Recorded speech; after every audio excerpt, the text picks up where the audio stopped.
আমি একজন মহিলা প্রশিক্ষক ছিলাম, এতদিন আমি ট্রেনিং সেন্টারে প্রশিক্ষক দিয়ে আসছি। এখন আমাদের সরকার আমাদের ডাকছে মহিলা সার্ভিস চালু করার জন্য। আমি মহিলা সার্ভিসে মহিলাদের সেবা করতে পারি, মানে কি বাংলাদেশে একটু উন্নত করতে চাই আমরা অন্য অন্য দেশের মতো।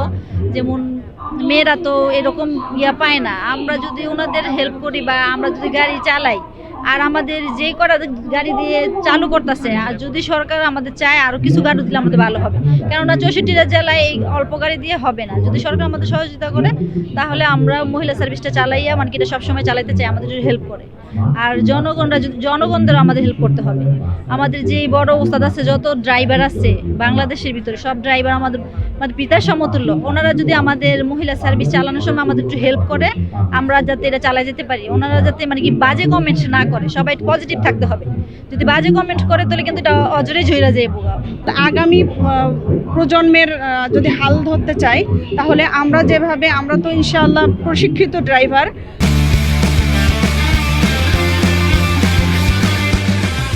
তো সেক্ষেত্রে দেখা যাচ্ছে আমরা গাড়ি চালাবো রাস্তায় খুব শৃঙ্খলার সাথে, এবং আমাদের দেখে অন্যরা যেন অনুপ্রেরণা পায়, আমরা এটা আশা রাখবো।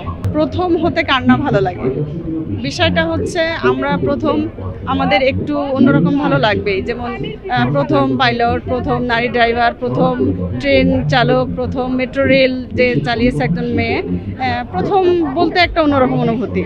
তো সেই ক্ষেত্রে দেখা যাচ্ছে যে আমিও তার ব্যতিক্রম না, আমিও মহিলা বাস চালক। তো সেক্ষেত্রে আমি যেহেতু প্রথম, আমার ভালো লাগার বিষয়টা একটু অন্যরকমই। ভাইয়া, আমি মতিঝিল বাস ডিপোতে কর্মরত আছি। আজকে আমাদের মহিলা বাস সার্ভিসের শুভ উদ্বোধন ঘোষণা করা হবে।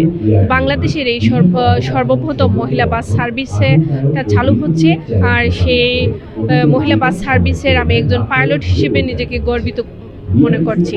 মহিলা নেওয়া যাবে না বাসে, অনেক ভিড়, দাঁড়ায় যাইতে পারবে না, ওই সব দিক বিবেচনা করে মেয়েদের জন্য আলাদা বাস সার্ভিস হয়েছে। এটা আমাদের জন্য অনেক সুবিধা হবে, ভালো হবে। হ্যাঁ, অবশ্যই যাত্রীদের হ্যাসেল কমবে, কারণ এমনি বাসগুলোতে আমরা ছেলেদের সাথে ধাক্কাধাক্কি করে উঠতে হয়। এখন ওই সব ব্যাপারগুলো থাকবে না, মেয়েদের জন্য অনেক সুবিধা হবে। সব মিলে ভালো। আলহামদুলিল্লাহ, আমার কাছে ভালোই লাগছে যে মানে মহিলাদের নিরাপত্তার জন্য এটাই আমরা শুভকামনা করি, যেন দেশটা যেন আরও সুন্দরভাবে যেন হয়।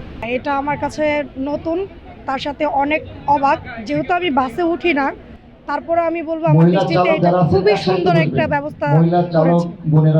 এটা সবার জন্য একটা নিরাপদ স্থান। আমাদের হ্যারাসমেন্ট যে হতে হয় বাসে উঠলে, ওই জিনিসটা এখন হবে না।